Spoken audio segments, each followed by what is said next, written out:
you two are like the hottest travel companies in Germany. Is it the first time you are sitting on a panel together? Yes. So I joined the company 2 months ago, so that is rather by coincidence. Yeah. So you just met, and Jochen? Yeah, we just met backstage, basically. And you are going for many years. We started 6 years ago, about that. So a bit longer than the 2 months, but not so long either. And Omio, why did you change your name? Because Go Euro, to a certain extent, gives you some limitation when it comes to regional boundaries. And it's not introducing the euro currency, I guess. Not quite. No, but it's like, I mean, up until now, the focus was clearly Europe, and now it's more international. So we're screening international markets and see where can we actually go organically, but also via M&A. Yeah. And that's there. Another name than Go Euro comes in more handy. You want to go global. Yes. Like we should. Yeah. They're not only American platforms; they're also big European platforms. And big is one of the keywords. I think you both raised lots of money for your companies. Jochen, what's the official number? How much capital Flixbus raised? Interestingly, you've seen the slide in the previous presentation where there was an NA, and this is going to stay that way. So we raised enough. Yeah, we've raised enough, but I completely agree with you. I think it's more than time to build a platform, a global platform out of Europe, and this is what we're working on. So we're in 30 countries now. We continue to expand. We've launched the US about a year ago. Actually launched New York, so the East Coast, just 2-3 weeks ago. Have fantastic traction there, so we're actually overwhelmed by the demand. So it's going really well. And I think, as said, it's time to really build this into a global business and do this out of Europe. Let's ask a question. Who came to the conference with Flixbus? Maybe not the so not much the right growth potential. Who did not come with Flixbus to the conference? I always have to do the negative check because... Who knows us, at least? Who knows Flixbus? See, we're good on the upper part of the funnel. We still have some work in the lower part of the funnel. But your long distance, budget travel, comfort, availability is the key aspects. How many routes do you have in your network now? I mean, as I said, we're covering 30 countries. We're doing it's over 2,000 destinations that we cover. So you can book about 350,000 different connections on our system. It's buses and train. So we've launched Flix Train in Germany some time ago. Actually launched the third route between Cologne and Berlin. Also just a few weeks ago, which is going really well. So we're very much focused on mid and long distance at the moment, and we're building this into, in the end, a global consumer brand. And you kind of opened up back then in a new category, like you brought the boring buses online, and you came up with a very innovative model. While Omio, you are a more diversified travel play. You are offering lots of different products, and we had Glenn Vogel from Priceline often on stage, and I thought, wow, I mean, in the travel space, you know, it's a bit like e-commerce and advertising. It's kind of really done and consolidated, and bang, there comes Omio, and you gained a lot of market share. Can you talk a little bit about, do you say how much money you raised? I think it's officially a unicorn yet, or unofficially, or I don't know what the latest verdict is, but what problems or what travel services you offer? Well, at least I can give you the amount we raised. So 300 million up to now, wow. with the latest funding round somewhat last year. And yes, that'll carry us over the next time frame, actually to go from Europe somewhat global, which is the ambition. But when you look back at the history, it was a bit in the beginning somewhat to come up with a platform that actually gives you like a meta search, but for different modes. So comparing trains, buses, and also air. And then 2 years ago, we were adding like so the started with trains, buses, and air. And air coming in, and now next one is ferries, especially obviously interesting for the Nordics and the Mediterranean area. And by the way, ferries is a huge topic because it's always hard to find the right ferry. So if there's one place to go and research, you know, it's and also complex. Yes, and also what do you want to have? Do you want to have a cabin? Do you want to bring your car? Do you want to travel alone? Do you have to pay for the dog or not? I mean, there are lots of... Exactly, and that is literally what Omio tries to get all the complexity you have when you travel by air with all the different tariffs, by bus, by train, bring it into one really easy to use platform, and you can only type in your preferences and get an easy selection, which is especially important for people coming from outside of Europe, Because you personally will know how to travel from Berlin to Munich and potentially also to your most favorite European destinations.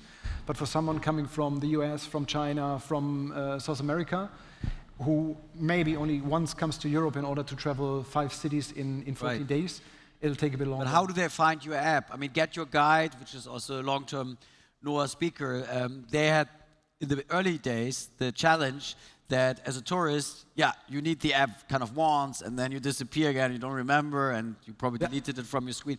How do you attract your users? How do you get them? Well, at the moment, obviously, it's a combination of social media, but also the typical marketing channels you would assume. And we have 27 million users on our different platforms per month, so that works quite well. 27 million. But as you correctly pointed out, when you only acquire a customer, let's say from China coming to Europe once and then he's gone, if you're only present in Europe, that limits obviously your efficiency when it comes to marketing spend. The more efficient, and we already saw that in Europe, when you started in Germany and say, okay, you acquire that German or that French customer once coming to Germany.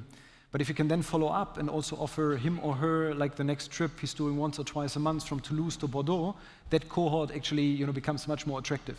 And same obviously will also apply when you acquired one customer from the US, you also go to the US and actually... So the more offerings you have, the more attractive the platform is, and the more reasons people have to come back because you offer certain solutions to problems which appear. So there's no need to search for something else when it gets offered through your platform. Exactly, and the big complexity is obviously that you have to bring together local supply. So all the bus companies, one platform, searchable, indexable. Exactly, to one platform, and we have like 800 suppliers actually now plugged into our platform, and then bring it together with global demand, because you don't only acquire German customers, but global customers, and bring that. Makes it. And hotels, is that for you? Hotels is like the most profitable activity in online travel. Are you offering hotels yet? No, it's not core, right? Exactly, it's not core, and we're very focused on our core. And I guess business model-wise, we have a bit of a different approach. We strongly believe in you need to curate the customer experience. So this is what we are about. So it's really around how do you manage the customer experience in all detail and through technology. And this is how we've built our business, because we feel, especially on mid and long distance travel, the one thing that people are most concerned about is how safe and secure it is for me to travel. So everything that creates insecurity is something that you want to rule out to make it really reliable and high quality. And this is what we're trying. This is why we use a branded product. This is why we curate our experience. This is why we train drivers and manage all of that customer journey from end to end. And that's why we believe this is the model to really build also new markets going forward. And in the end, what you guys are doing is creating transparency in the market, which sort of is competitive in a sense, because we're competing on Google and the likes, but it's also helping us to give people an understanding of how much does mobility actually cost and what are my different options. And usually this is where we perform really well, because we do have very attractive prices. So we actually get a lot of customers who are attracted to our proposal in terms of value for money, good quality, reliable service, and a specific customer experience. And this is our model, and this is why I strongly believe we've been so successful over the past years and continue to grow the business globally. How expensive is it? Is a Flixbus from Munich to Berlin to come to the conference, roughly? If you book it early enough, you can probably get it at as low as 19 euros, in some cases even cheaper. Wow. So it's pretty must be the cheapest form of getting from Munich to Berlin. Yeah, absolutely. Absolutely. Do you offer hotels? No. No. I mean, we have some corporations, because obviously when you bring a consumer... A traveler. It starts usually with a mobility product, and then they book the hotel. Well, that is one of the big questions. Where does it start? Is it to book the hotel first or the trip? Okay, let's ask. Who is booking first the hotel? Who's booking first the travel trip? So this is where it starts. Slightly more, I think. Slightly more. That is one dimension of... But I know travel is one of our big categories, verticals, from the beginning.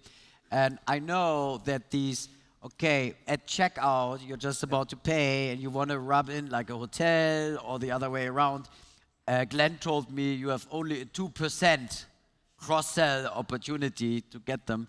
Do you think it will change at some point, that you also offer other services like hotel to the mobility product? Well, I think the cross-selling opportunity is way higher, that I would say. But for us, the clear focus in the end is, first of all, also go more towards the end-to-end transportation. Because at the moment, I mean, we're still busy of actually bringing the different modes together and give you full visibility when it comes to compare bus, train, air, ferries to a certain extent.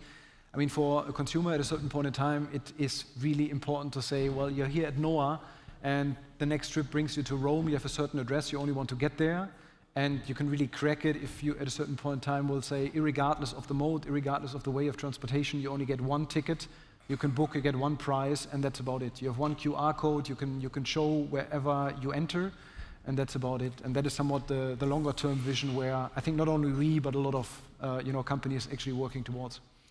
Are you worried about a Priceline or any other global travel platform, Ctrip or Expedia? But it seems like you're growing so fast outside the world of the big platforms. So independence shouldn't scare you here, right? No, I guess in our the buses, they are not so strong anyway, so you're fine. No, actually nobody is globally. I think we're the only global platform that does it at our scale and through technology. And this is a pretty unique position for us. And I don't see any of the larger OTAs or internet platforms moving into that direction. I don't think it's going to happen. Most of these guys are focused on other stuff and their markets are big enough. So I think it's rather a partnership opportunity at some stage to say what is there in terms of synergies, cross-selling potential, etc. And I do agree with you, I think it's more than 2%. Maybe Booking just didn't get right so far. Yeah. That was also 8 years ago. Maybe by now it's better. No, and I think with regards to, to competition of the big guys, obviously you always have to look at them, what they're doing, where they allocate their funds and the like. But in general, they have so many battlefields, and especially as the younger company is still fast growing, I mean, the ambition you need to have is to be more agile, more flexible when it comes to conquer those markets, right? I think agile is a word. You were so flexible of just joining this. I see we are running really badly over time. What did you guys do while I was gone at the other stage? Nothing, apparently. Can't believe it.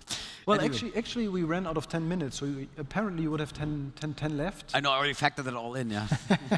No, we did a bad job today on the timing. Okay. I'm sorry. Are you open for acquisitions? Are there like some companies you say, oh, well, if I find something like that, because we have many startups, if you do, try the NOAH Connect app, but any interest in companies reaching out to you to get acquired? Definitely, because when you look at the history of Omio, it took us like 6-7 years to collect all the different suppliers and bring them into the platform. So anything that would help us, especially going global, to actually cut shorter on that time for other regions, definitely. Also on the demand side, so anything that helps us to make our product better and somewhat to go international, we're very open to, and we're scanning the markets. You are like an M&A machine. You do more deals than NOAH. No? France, the train business? Yeah, we've done about, over 20 deals in the past 3 years. So it's just part of our DNA. We've always done it and we will do it going forward. We usually have the strongest track record when we launch organically and then do add-on M&A in specific markets or regions. Just to give another example, because we talked about travel, we're building a charter business on the side, which is group travel, which is much closer to regular travel space and the hotels and stuff like that. Also here, I think we're well advised to start this organically, build it ourselves, and then over time see what is out there in terms of bolt-on acquisitions. And this has worked really well, and we will continue to do this at different scales. So. Excellent. Well, amazed about these 2 travel startups. And there's another one coming, Home to Go.